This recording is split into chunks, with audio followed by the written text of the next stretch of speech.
அப்பா எக்ஸாம் பேப்பர்ல சைன் வாங்கிட்டு வர சொன்னாங்கப்பா.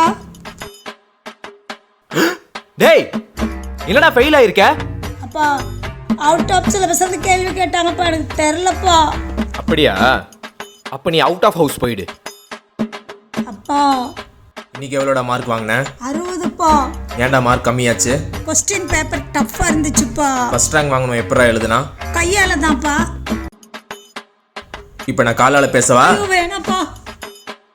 அப்பா நான் 95 மார்க் வாங்கியிருக்கேன். மீதி 5 மார்க் எங்கடா? 5 மார்க் தாப்பா. கடைசி கொஸ்டின் எழுத டைம் பத்தலப்பா. சோறு திங்க டைம் பத்துச்சா? பத்தலப்பா. விளையாடுறதுக்கு டைம் பத்துச்சா? பத்தலப்பா. டிவி பார்க்க டைம் பத்துச்சா? பத்தலப்பா. அந்த பொறுக்கி பசங்களோட ஊர் சுத்த டைம் பத்துச்சா? பத்தலப்பா. அடியே அந்த பெட்ரோல் எடுத்துட்டு வா, 10 தான் பாப்போம். பெட்ரோலா?